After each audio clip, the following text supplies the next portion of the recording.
January 22nd. Call the meeting to order. Roll call where everyone is here in person or by Zoom. We're just waiting for Mrs. Denault to check in, but we're going to go ahead.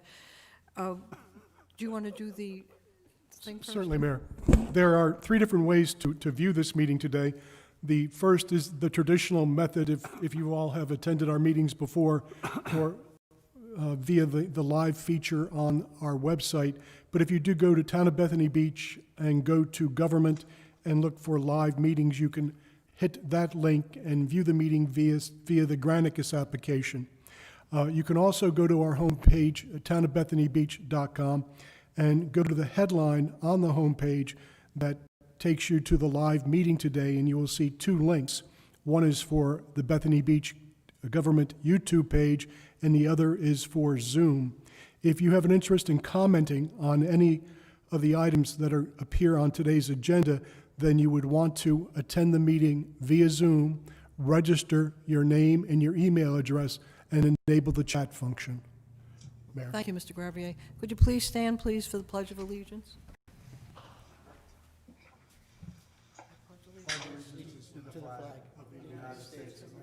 United States of America, to the republic for which it stands, under God, indivisible, with liberty and justice for all.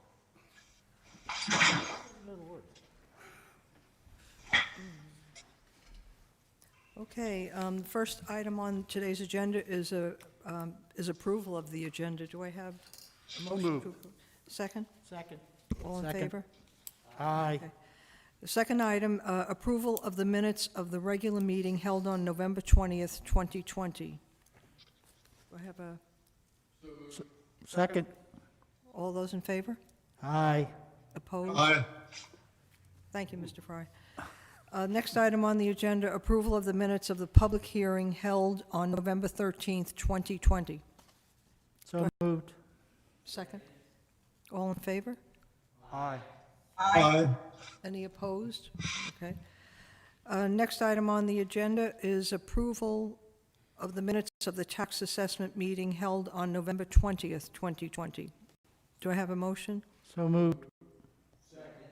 All in favor? Aye. Aye. Oh, thank you. Make a note that Mrs. Denault has joined us. The next item on the agenda is approval of the financial report. Mr. Morris. Thank you, Mr. Mayor. This report covers the budget through December 31st, 2020. We are 75% through our fiscal year 2021. On the operating budget revenue, we have collected 88.8% of the budgeted revenue compared to 102.7% at this time last year. On the expense side, we have expended 68.6% of our budgeted amount compared to 76.6% expended at this time last year. Recognizing that this report is subject to an audit, I respectfully move that the council accept and approve this unaudited report. So moved. Okay. Any comments? I had one comment. I thought for the no visitor, all the orders that were in effect for June, July, people couldn't really come here before June. And then we got on the list for different states that we still didn't come out bad on the rental tax. There's not much of a difference. That's very true. Yeah. Okay, if no further discussion, I have a vote. All in favor? Aye. Opposed? Okay, the ayes have it. The next item on the agenda is approval of the tax adjustment list. Thank Mr. you. Morris. Thank you, Mayor. At the last town council meeting, you approved the 2021 tax assessment for the town. Since then, there have been 59 properties that need adjustment. These adjustments could result as a result of an addition, a renovation, or new construction. You've been given the list of all 59 properties. I make a motion that we approve this list as presented. Second? All in favor? Aye. Aye. Any opposed? Okay, the ayes have it. The next item on the agenda is announcements and public comment. Does anyone have any announcements? Well, I have one. And this is only because I have been receiving, as of last weekend, a number of people either wrote to me or texted or called, and they were very concerned about the appointments that were available through Giant for the vaccines. And there seemed to be a lot of confusion about it. And this was before the website went up on the state, and there's still some confusion about it. I reached out to Natalie Crescenzo on the governor's staff, and her explanation was that Giant is conducting closed pods for those in Group 1A. And when they have to defrost the doses, rather than having them go to waste, they can estimate how many people they can accommodate outside of the 1A group, and they will set up appointments for them. These doses come from the state, and they are part of the state. And as everybody knows, the state opened up to 1B this past week the opportunity to register to receive an appointment. And there are also appointments that are available, that the state has made available through Walgreens and Rite Aid, and you can register for those on their website. The town has a link to the vaccine section of the state website where you can go on to register to receive the vaccine through a state appointment or through Walgreens and Rite Aid. And the doses from Walgreens and Rite Aid are part of the state. And so Natalie continues and says, we're taking a cautious approach to 1B because there are a significant number of people, 200,000 plus in this phase, and we're waiting to see what the allocations of vaccine to Delaware will look like in the coming weeks. There will be a lot more information coming out for 1B soon, but we will ask that people are patient so that we can get through this phase because it's likely to take many weeks. And she also mentions that pharmacies are a part of the distribution equation. I assured her, too, that I would mention that Delaware is looking for volunteers, either those with medical experience or without medical experience, to sign up through the Delaware Medical Reserve Corps. They need 150 people at each site every time they have the vaccines in the drive-thrus, in the DMV lots. So they do need a lot of volunteers, and they don't want to burn out the ones they have. So if you're interested, you don't need to have any medical experience. You can help with other things that need to be done. But if you do have medical experience and can vaccinate people, they'd appreciate that. But you can go online and search for Delaware Medical Reserve Corps. And that is the division. It's sponsored by the Delaware Division of Public Health. So I would encourage anyone who would like to do that to please do that. And everybody just needs to have a little patience in the coming weeks. Thank you. And that's all I have. Okay, the next item on the agenda is a report from the town manager. Mayor, I hope you all have noticed that after a long absence, the H is back on the Bethany Beach sign at the park. Someone went to a great deal of time and significant effort to pry the H off. And that wall is cement with a lot of rebar, heavily reinforced, and the lettering was placed in with substantial metal stanchions into the cement. They pried it off. They bent most of the attachments on the H. But after all that work, they did, and I want to thank them for leaving the H behind.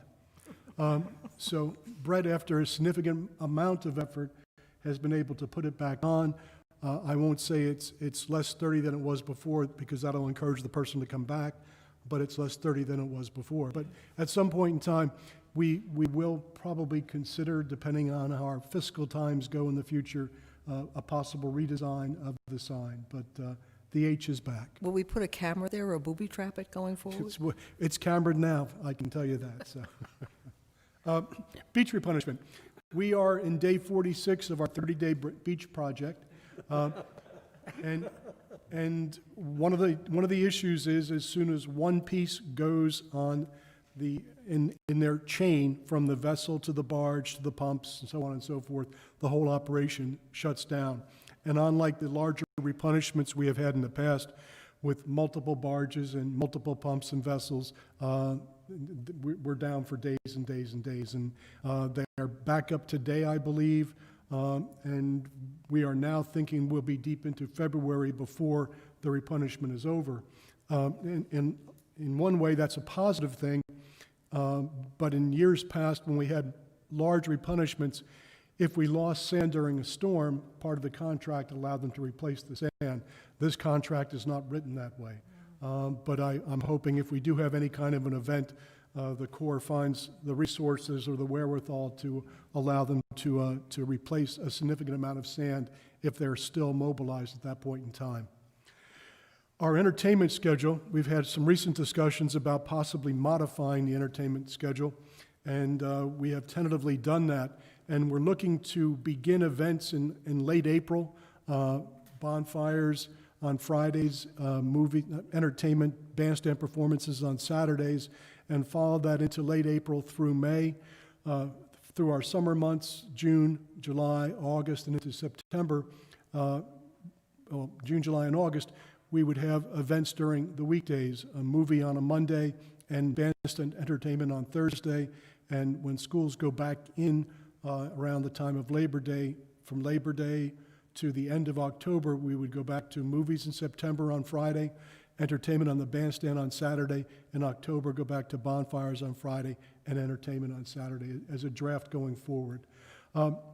It's just about the same number of performances we would see during a normal season, just a few less. So that is what Julie is beginning to plan for and schedule. And I think it'll be a pleasant change for us and give us something to look forward to. I think we all hope that there's some kind of a change in some of our regulations so that we can enjoy some of these things and actually have them happen this year, but all that still remains to be seen. But that's what we're planning for at this point in time. Over the years, and seems like a long time, that we've been discussing a walkway on Collins. We went from an original estimate of $125,000 for an asphalt walkway, our very most preliminary design for a 5-foot walkway on Collins. We wanted a change in that because there was concern about ponding around the road. Generally, Collins is a very dry street with a little bit of ponding probably to the south of the street. So we asked for a design with pervious pavement. That drove the cost up to about between $300,000 and $350,000. And then we went on thinking if we were going to spend that sort of money to think about maybe going back to an asphalt design, but also given the comments we had and some of the concerns that were expressed in our public meeting, see if we could involve or entice DelDOT to letting us do something on Kent that would actually create a complete public walkway that would go from Collins down Kent, from Wellington to Atlantic Avenue.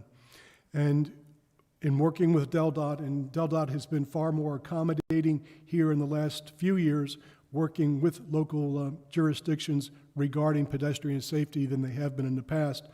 DelDOT has worked with us to approve a plan that will allow us to put a pathway on the west side of Kent to the library, the north entrance to the library, create a dedicated pedestrian crosswalk there with a flashing pedestrian warning light, and continue down the 300 block on the south side of Wellington to connect to the walkway that's at Route 1 in Wellington.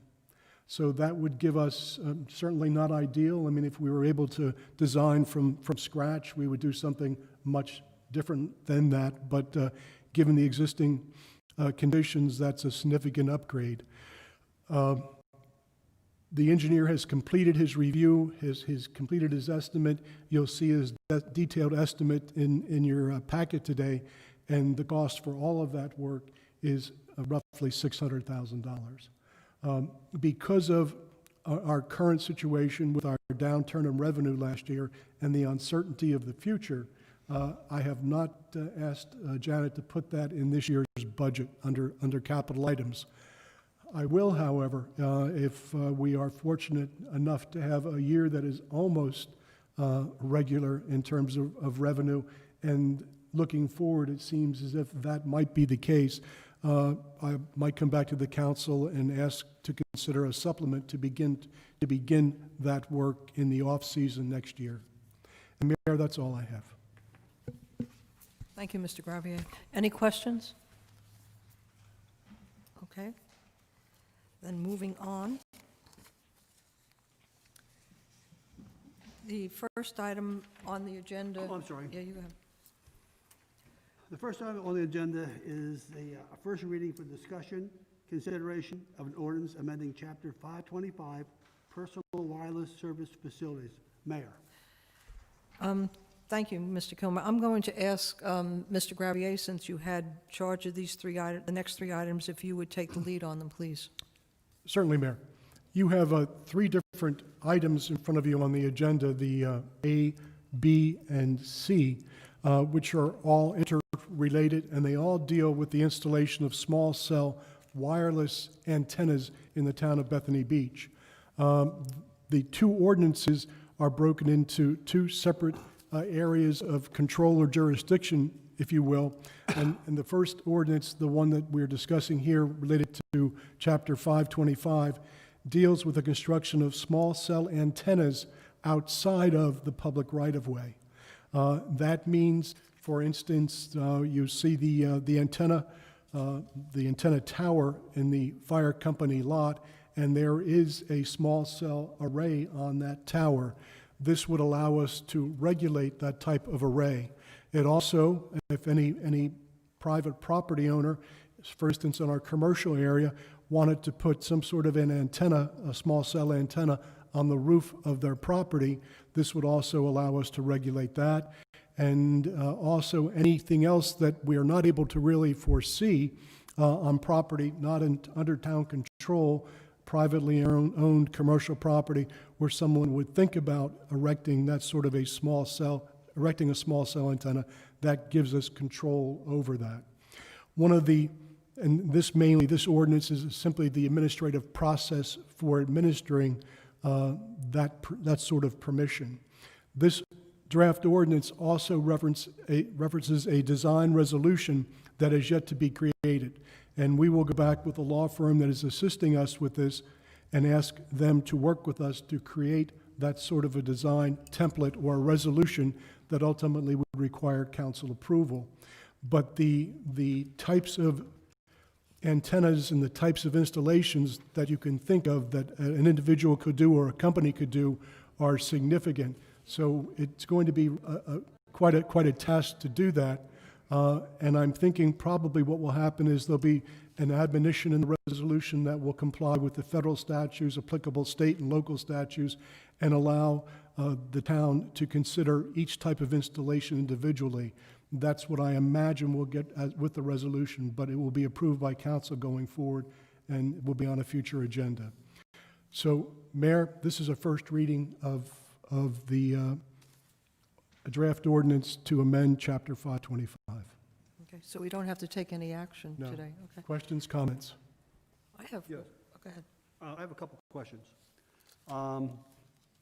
Actually, this ordinance is pretty difficult to read. I mean, it's very technical. This is a very technical document. Mayor, could you, into the microphone, please? Thank you. All right. It's a very technical. Vice Mayor, excuse me.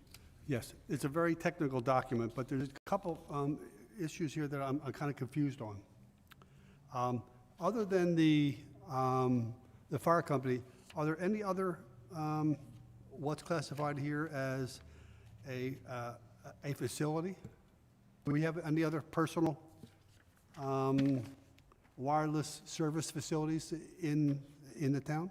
The reason I ask that, because when you go into this document, like on page 7, it says the proposed development is located on a legally created lot. Now, so what are we talking here other than a possible pole or, I don't understand when we say these facilities. Is there actually a physical structure or just, Which, this is on specific thing are you- 525-7B2.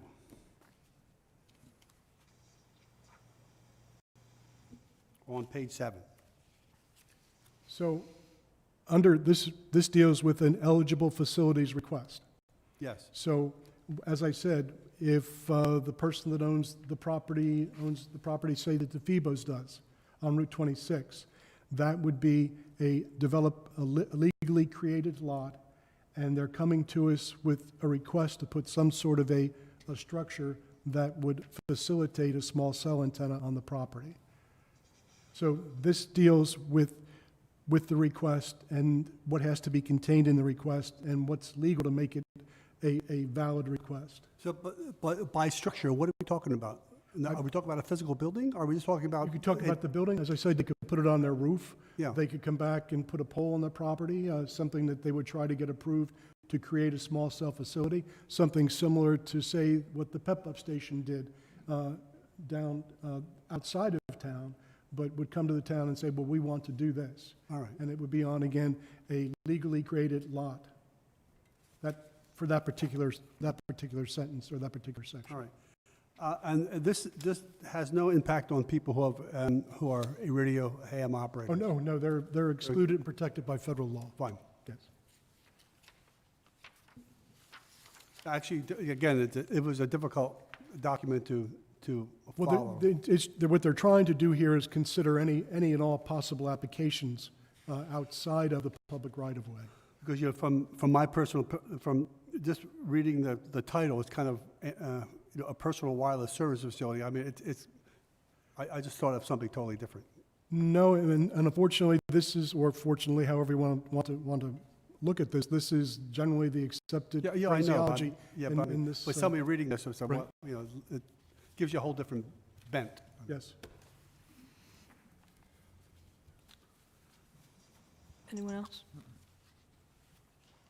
No, I'm done. That's item A. Item B is the first reading of an ordinance amending Chapter 493, and this deals with small cell installations in the public right-of-way. And again, this is the document that is allowing us to administer the permitting process and listing the conditions for approval and the sort of things that need to be considered in any of these types of applications, abandonment and a commitment to work with other providers in the installations. This also references a resolution for design standards, which is the thing we generally have the most concern with, and those design standards will be the next thing we speak to. One of the things that's informative with this particular document, if you go to page 3, is the specific listing of what a small cell antenna consists of from the federal government's perspective, its size and its placement, and generally, as long as a provider adheres to these very basic elements in the public right-of-way, they have a lot of latitude with their installations. I won't say it's in the Bill of Rights or anything, but it's almost reached the point with what the FCC is doing here is that providers almost have a right to deliver signal, and there's very little that you can put in their way to prevent them from delivering signal if they're in the public right-of-way when they attempt to do it. So this, again, is a document that allows us to administer the process, and it addresses a resolution for design standards, and it is the next item on the agenda. Any questions?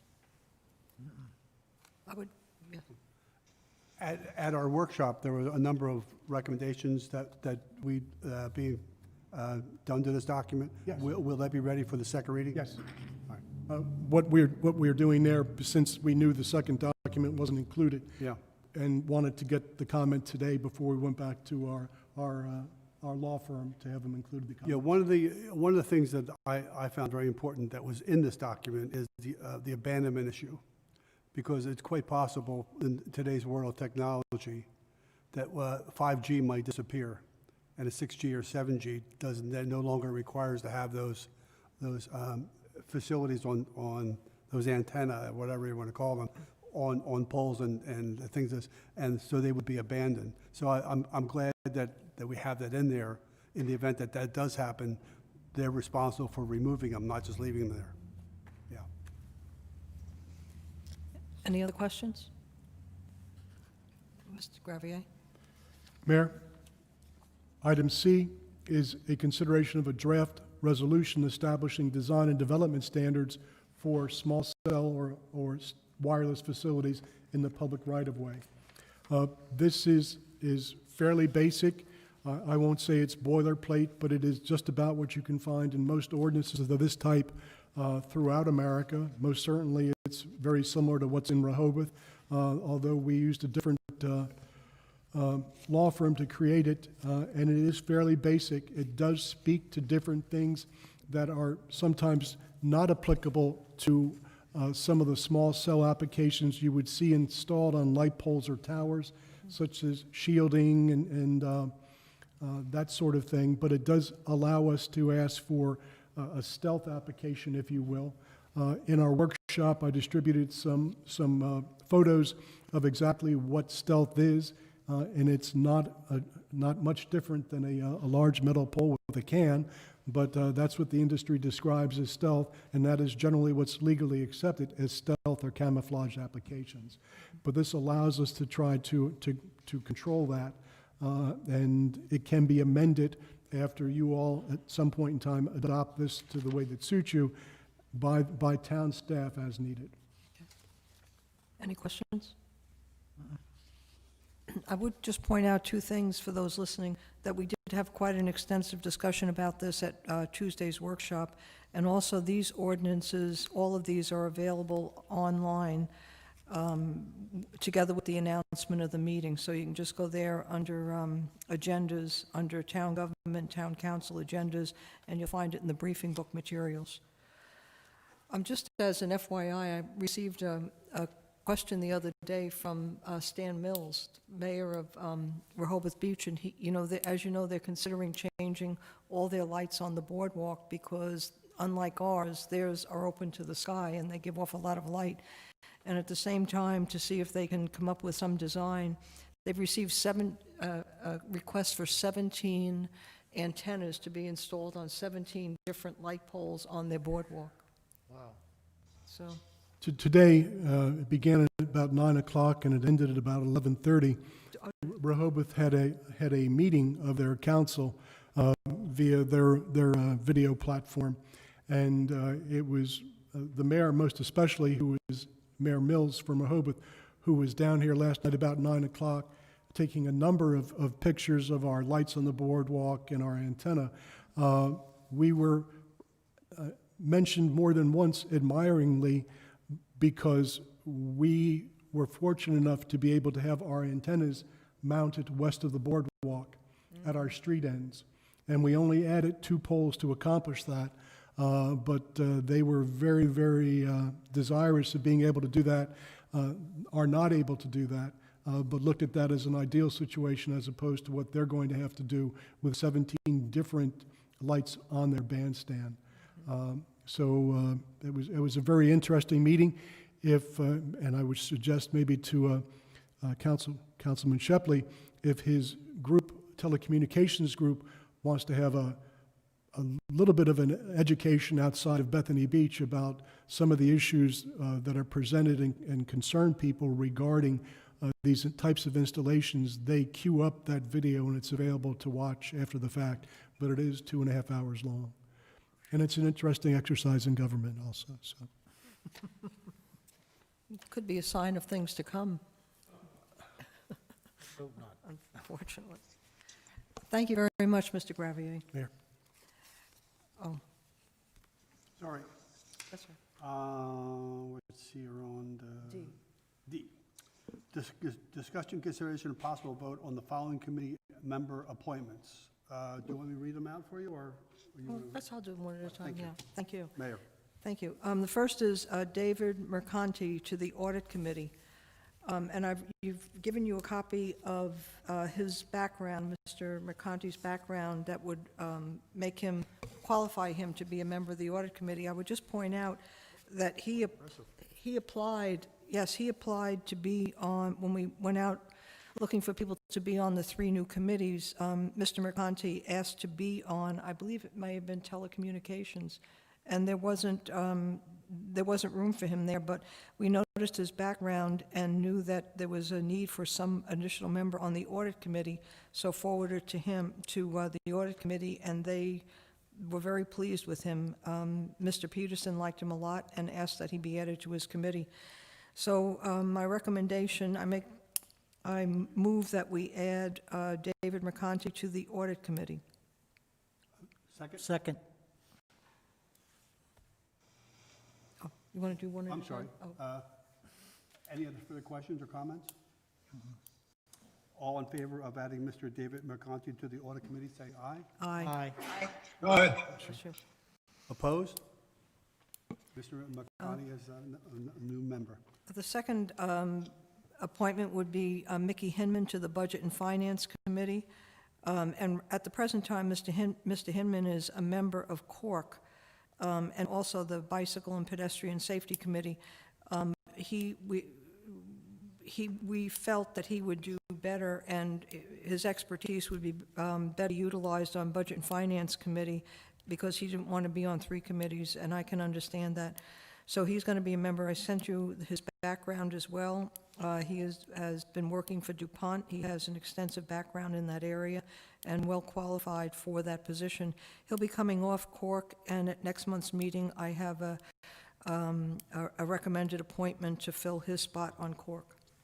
So I would move that Mickey Hinman become a member of the Budget and Finance Committee.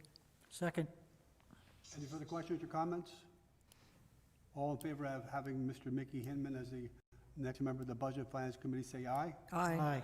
Opposed? Aye. Was that an aye? Yes. Jeez, he really comes across strong. And I'll do the last one is Lou Kilmer as council liaison to the Planning and Zoning Commission. And this has we've gone back and forth as everybody has played musical chairs. So just for the record, I would recommend that Mr. Kilmer be council liaison to the Planning and Zoning Commission, Do I have a second? since he's well qualified. Any questions or comments? All in favor, say aye. Aye. Aye. Aye. Little awkward there. Bruce needs to turn it down a little. Okay, the final item on the agenda is discussion, consideration, and possible vote on a contract submitted by Fidelity Engineering Corporation to supply and install a new 250 kilowatt generator transfer switch in the amount of $79,500. Mr. Gravier. Mayor, council, you have a purchase order at your place from the Water Department requesting the expenditure of $79,500 for a 250 kilowatt generator for the water plant. This is the main generator for the plant itself. The plant is able to function entirely off the energy produced from this generator. The generator that we're replacing was installed when the plant was first built in 1992. In October, when we had a power outage, the generator kicked on. At that point in time, the water pump in the generator failed. The motor overheated and seized to the point we had hoped to have been able to repair it. We are not able to repair it. It needs to be replaced. Subsequently, Ron Foreman, our Water Department Director, has solicited 3 different bids. You see a bid for $108,000 from Cummings Sales and Service for a 250 kW generator, 1 bid for $99,000 from Kennelly Generator, and the bid that he asked be approved for $79,500 from Fidelity Engineering Corporation for a Kohler generator and transfer switch for the water plant. Do I have a motion to approve? So moved. Second. Any comments, questions? I I have a assume, question. Oh, Faith has a question. Cliff, why is there such a big difference in the pricing of the 3? I mean, to go from 108 to 79? We don't know. We were hoping that Cummings, because of its reputation, not to disparage anyone else, would be a little bit lower. We looked for some reason to justify that with what's presented, but the specs from all three of the machines are essentially identical in terms of their ability to produce electricity. And the Kohler install just happens to be substantially less than the others. Thank you. Have we dealt with this company before? I don't know if we've dealt with Fidelity Engineering in the past or not. I would have to ask Ron. All right. I'm just kind of curious, I mean, but he feels confident that. Yes, he does. They are the Kohler. Is it? Okay.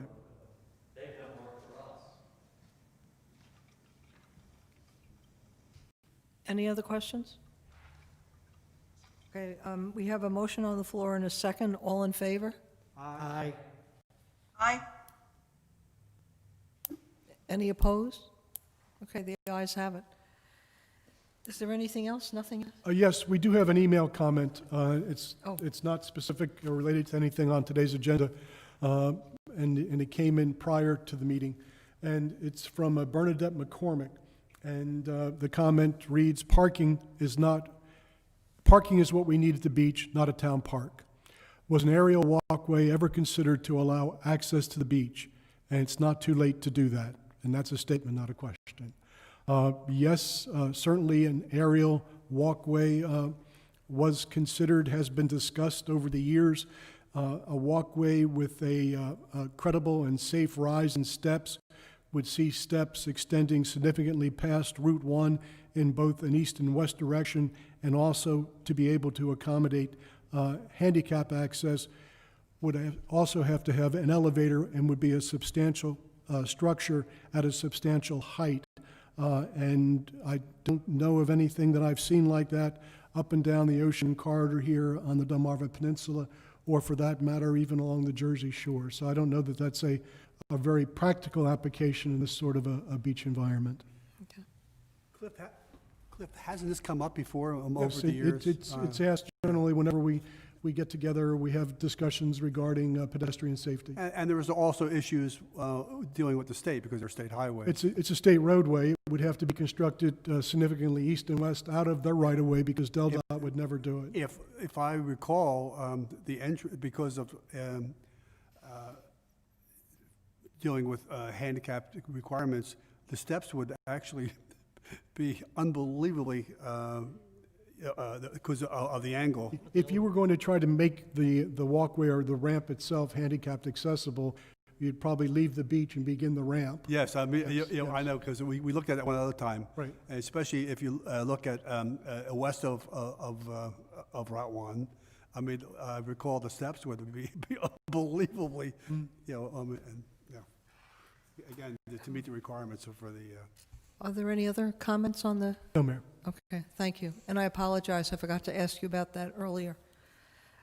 Hearing that there's no further business, do I have a motion to adjourn? So moved. Second?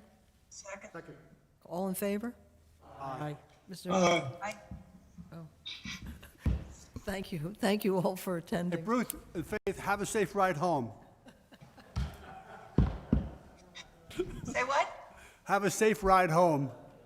Oh,